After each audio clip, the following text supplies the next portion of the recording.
So thanks again so much for coming. My name is Sarah Boleen. I'm the events coordinator here, and on behalf of the entire staff, we're so glad that you're here. And I'm so pleased to welcome back Jennifer Close. Yay! Here to talk about her new novel, The Smart One. As many of you know, Jennifer does hail from Chicago. She went to BC and studied at the New School and is the author of the best-selling Girls in White Dresses.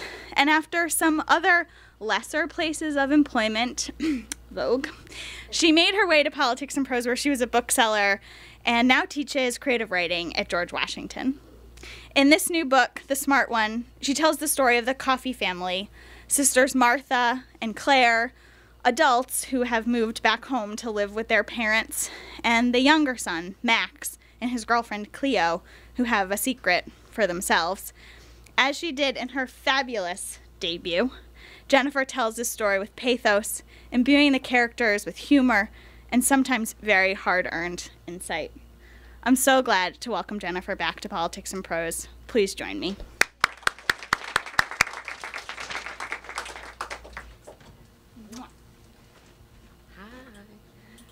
Thank you, everyone. I'm so happy to be back here. This is probably my favorite place to read because I feel comfortable here because I used to work here, like Sarah said. And it's really nice to see so many friendly faces. Some of my students are here, which is really nice. That actually makes me a lot less nervous than I normally am because I have to talk in front of them for hours each week. So this seems normal to me. So Sarah did a great job of introducing the book. I'm going to read for a little while, and then I'll take some questions. So the book has 4 different narrators: Claire, her sister Martha, their mother Weezey, which is a great name. It's one of my friend's mom is a Weezey. It's just such a good name. And their younger brother's girlfriend, Cleo. So I'm going to read you a little bit from Claire's chapter and a little bit from her sister Martha's chapter. Claire was the first character that came to me, and I kind of think of it as her story, even if they all get kind of equal treatment. So I'm going to start with her. She, when the book opens, is living in New York. She is not in a great place. She and her fiance have just split up. I'm not ruining it because it happens in the first 2 pages, so don't be mad. But the part I'm going to start with is actually the part where she talks about when she first met her fiance. So that's it. And if you have any questions, feel free to ask. Claire first met Doug at a Super Bowl party of a friend on the Upper West Side. They'd sat next to each other on the couch and watched the game, eating guacamole and laughing at the commercials. Anytime Claire needed a beer, Doug stood up, took her empty bottle, and returned with a full one. At the end of the night, she was happy to give him her number when he asked. It should say a lot for me that was like, of course she'd like him if he did that. He read her drinks. It's just funny when sometimes you reread things that you wrote and you're like, yeah, obviously. After they dated each other for a few weeks, Doug said, "I would like to be exclusive with you, if that's what you want as well." It sounded like a business proposal, but Claire was happy to agree. Doug was straightforward, and Claire appreciated that. He had a thin face and a nose that was almost too big, but not quite. He was handsome in his own way. He was a systems developer for a fund of funds, a job title that meant nothing to Claire and that she never quite fully understood. He had his ties on a rotating schedule and contributed the maximum amount to his 401k. He was, by all accounts, admirable. On one of their early dates, Doug took Claire to see the elephants arrive in Manhattan for the circus. They were marched through the Queens Midtown Tunnel at midnight, and Doug told her it was something she had to see. "I can't believe you've lived here for 5 years and you've never seen them," he said. "That won't do." They went to a bar on 3rd Avenue that had a jukebox, long wooden tables, and smelled like yeast and bleach. They played darts and shared a plate of buffalo wings, which was a tricky thing to eat on such an early date. And when it was time, they rushed out to the street to wait for the arrival. Claire stood there leaning against Doug, buzzed from the beers and the strangeness of the night. She shivered and watched the big sad elephants march into Manhattan. They were wrinkled and dusty and magnificent. She wanted to cry for them, wanted to run up and touch their rough skin with her hand, to place her palms flat against their hides. It was all she could do to stay put in her place. She drew in a deep breath and said, "Oh." "See," Doug whispered into her hair. "I told you. It's something to see." And right then, Claire felt like Doug was the right choice, the person she'd been waiting for. And anytime she started to think otherwise, she'd close her eyes and whisper, "Remember the elephants," until the feeling went away. Has anyone seen that in New York? Yeah. Oh, they do it here too? I only saw it once in New York, and it's fun. It's also pretty sad. And the only time I went, I was with my friend who, we were waiting for hours, and she ran into the bathroom, and she missed them. It was really sad. And she's still not over it. It was like 10 years ago. She's really sad. They moved in together 9 months after they met, and then about a year after that, Doug proposed. The ring was dull, silver, and thick, with a vine etched all around it. Along the vine were tiny dots of diamonds. Claire hated it. I knew you wouldn't want a big showy ring, Doug said. She just nodded and looked down at her hand. Of course she wanted a big ring. She'd always wanted a big diamond, even if she knew she was supposed to say it didn't matter. And the thing that bugged her, the thing that really drove her crazy, was that Doug had never asked her. If he had, he would have known. She suspected that he surprised her with this one, so he wouldn't have to spend a lot of money, which was even more annoying because he made a good amount of money. A lot of money by anyone's standards. It wasn't like she could look at the ring and think, well, this is all he could afford, but I know he loves me. It wasn't. He could have bought her something spectacular, but he decided to be practical. And who wanted practical for an engagement ring? They were engaged for 4 months. Claire tried to remember where the shift happened, when things started to fall apart, but she could never quite figure it out. There were no screaming fights, no cheating, no admission of an internet porn addiction or a hidden drug problem. They just simply began to crack. Almost every conversation they had led them to a disagreement. Had it always been this way? Claire didn't think so, but maybe it had, and they just never noticed. Maybe now that they were facing the rest of their lives together, everything seemed bigger and more important. You only want 2 kids? Claire said one day. Doug nodded. He'd said this before, but she'd always thought he was flexible. 2 is a good number, he said. 2 is affordable. What if one of them dies? Claire asked. Then you only have 1 left. Why would you say something like that? He looked away. What's wrong with you? When Claire wanted to go to dinner 3 nights in a row, Doug said they shouldn't to save money. When Doug talked about moving to Long Island, Claire told him he was out of his mind. When Claire watched reality TV, especially the singing competition show that Doug hated, he told her she was contributing to the downfall of American culture. When Doug wore his BlackBerry strapped to his hip in a holster, Claire told him he was a nerd. It went on like this until most nights were spent in separate rooms of the apartment watching different TV shows. You're always so mad at me, Doug said more than once. It's like whatever I do disappoints you. That's not true, Claire said, but she wasn't sure. Then one night, after an argument about whether they should order Thai food or sushi that ended with Doug calling Claire overdramatic and Claire calling Doug controlling, he had sighed. What's going on? It's just Thai food, Claire said, but it was too late. Something's wrong, Doug said. This isn't right. You can get the crab wonton, she said, but Doug shook his head. Claire stayed in the apartment and Doug moved out, saying that he would pay his part of the rent for 2 more months while she looked for a new place. It all happened quickly. After Doug left, Claire spent the whole week in her apartment. She didn't leave once. She called her mom to let her know about the engagement and refused the suggestion to come home to Philly, and screamed no at the idea of her mom coming to New York. I'm fine, she said. I just need to sort things out. Oh, Claire, her mom had said, and Claire had to get off the phone before she started crying, because those 2 words coming out of her mom's mouth were the worst. She'd heard them so many times before, when she got a D in calculus, when she crashed the car in the high school parking lot, when she got arrested at the shore for underage drinking. Claire emailed her friends but didn't take any phone calls. She made it seem like she wasn't in New York. I'm sorting things out, she typed. I'm doing fine. That whole week, Claire took baths at night. She soaked in the tub, filling it with water as hot as she could stand. When the water started to cool, she would let some of it drain out and then turn on the faucet to let new, steaming water pour in. She emerged from these baths pink-faced and dizzy. She would wrap a towel around her head and another one around her body and stare at herself in the mirror. She looked like a newborn hamster before it got its fur, a doughy pink blob of see-through skin, unrecognizable and delicate. Claire hoped for some revelation during these baths. She thought that soaking in the soapy water would clear her head, but it didn't. Mostly she just tried to figure out where she'd gone wrong. Sometimes she wondered what would happen if Doug was still there. Almost always, she replayed the moment in her head when the actual breakup happened, when Doug said he was going to move out and Claire said, "What am I going to do now?" She hadn't meant to say it, didn't even realize it was coming out of her mouth until she heard it, and immediately she was ashamed. She didn't want to be that person, didn't want to hear her teary, pathetic voice in her head admitting that she was lost, saying, "What am I supposed to do now?" like she couldn't figure anything out for herself. And so she soaked in the water and hoped that somehow the words would steam out of her. During the days she watched talk shows. On Tuesday, the guest was a kidnapping specialist who talked the audience through gory details of women being dismembered and raped. Claire forced herself to rewatch as a reminder that things could be much worse. More than once, the man looked at the audience with serious eyes as he repeated his most important advice.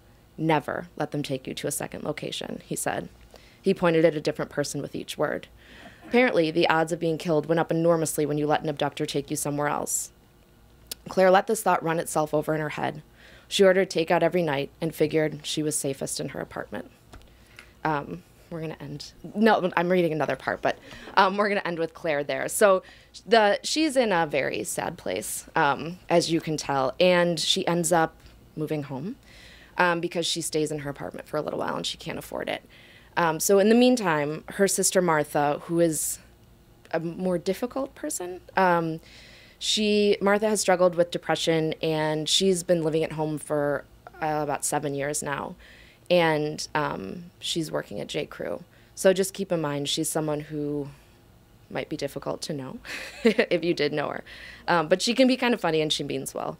She has a lot of anxiety problems. But I'm going to leave it there for now. If anyone has any questions, I would love to take them. Oh, thanks. Yay.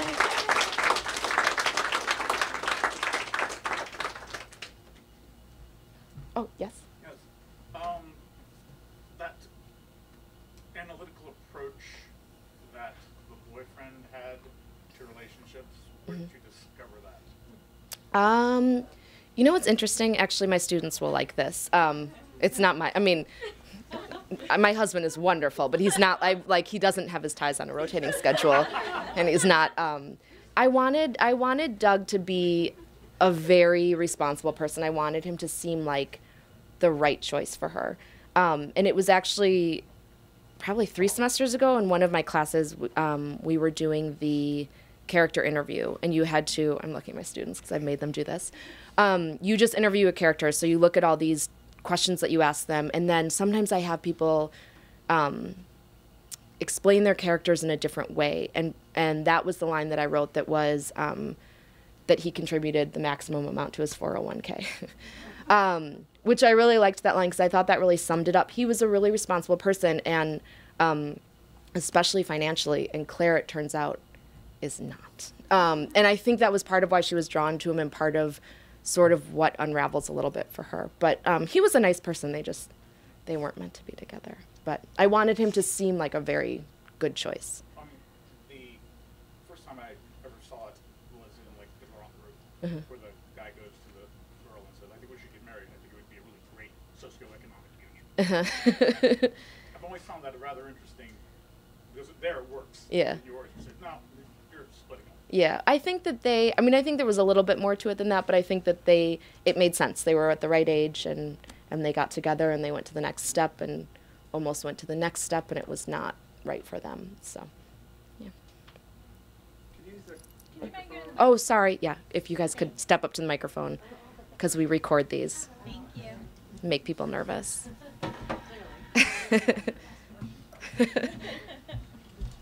I just was wondering if any of the characters were based off of people that you know, or kind of experiences that you've had with people. People really like that question. That's a good question. The funny thing is, when you write fiction, people always are going to think that it's based on real life. Not really. I mean, I think the funny thing is that actually that last part that I read about Claire, or about Martha, in a much less version, that is a little bit of my personality, is that I always worry that something wrong is going to happen. That's probably the only thing I have in common with Martha. Her mother also has it in this book. They're very worrisome people, and I am as well. I always say, actually, someone who watches our dog is here, and every time I leave, I just think that the dog's going to die. I mean, it's just like anything out of your control. Like, I'm just a worrisome person. So that part I sort of responded to. I made them much more heightened because I think it's interesting. But no, especially not these. I don't have a sister, so it was kind of fun to write about a sister's relationship, especially one that wasn't so easy, and they weren't. They sometimes got along, but most of the time they were very different. So I think in my last book, people recognized that type of girl a lot more. Someone's nodding, so I'm sure they did. But people tended to think that seemed like their group of friends also. And it also seemed like my group of friends, even if it wasn't one-on-one based on people. But no, I don't. I'm sure that there's things that creep in. I know that there's things that creep in, but they're never based solely on one person. So that's a long-winded answer. Sorry, they're going to make you use the microphone.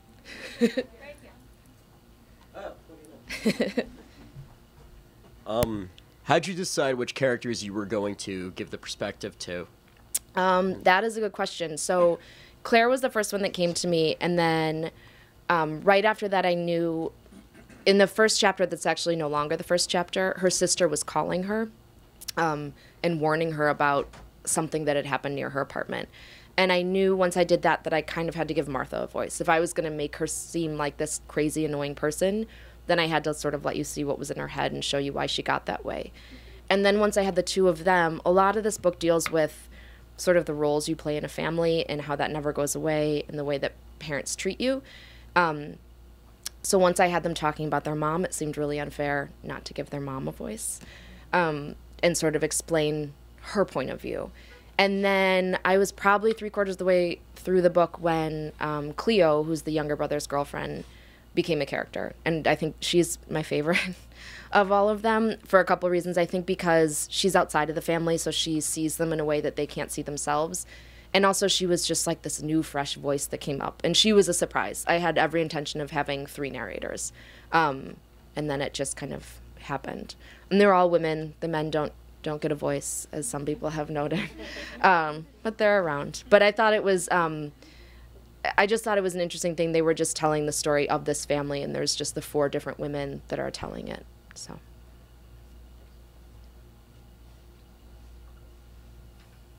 Mm-hmm.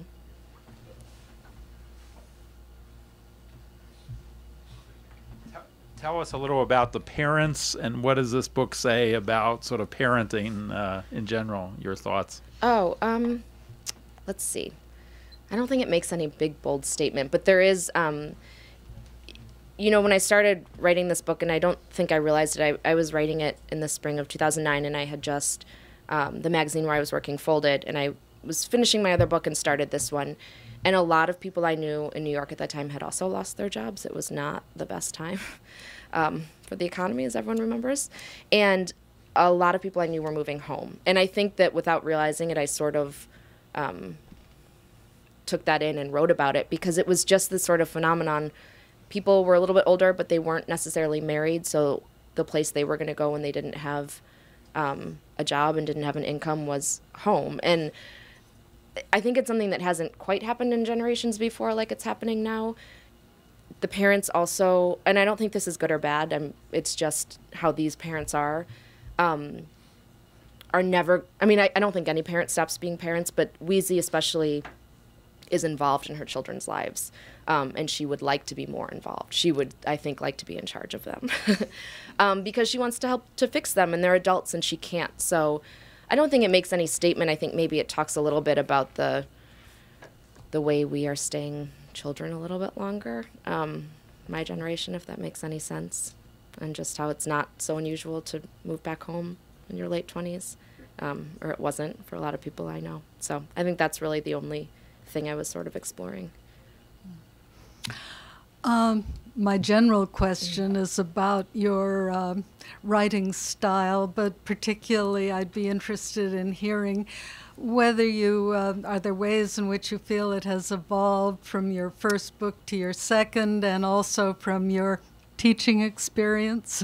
Well, the teaching is great. I always say that. I thank my students in the back of the book because it does remind me in those classes why I liked writing so much, and there's stories that you read that you get excited about, and you watch students get excited. And I think it's just helped me remember, one, how helpful workshop can be. We'll see if my students agree or disagree, but that it can help to have other people read your work and listen to their view on it. I've said this before, but I love being edited, and I've told them this too. I just like it. I worked at a magazine for a long time. I think you stop being able to see your words at a certain point, so I'm happy to give them to someone else. If my style has evolved, I don't know. I think it still sounds kind of the same voice as my first one. I don't know if people agree. Again, that's the kind of thing that I think I'm probably too close to it. But it's kind of a chatty tone, I guess I would say. So you actually discuss or disseminate your work with your students? Oh, no, not my work, no. Oh, okay. I'm done with I that. thought you I said- also, one time, I wrote an essay not long ago about how it's really awful to be workshopped. I mean, it's helpful, but it's really nerve-wracking. It's scary, and you have to put your work out there. No, I share my work with a couple of friends that I went to grad school with, and my editor, and so it's that kind of a workshop. No, I mean, maybe I should let them do that one day, but no, I feel I earned my time in workshop. I've been in a bunch of them. We only discuss their things. But discussing other people's works makes your writing better. And I feel like every one of my students now is like rolling their eyes because I say it 5 times a class. But it's true. When you look at the way that other people are having problems and you know how to fix it, it lets you go back to your own work and with a fresh eye and know how to fix your own stuff in a better way. So.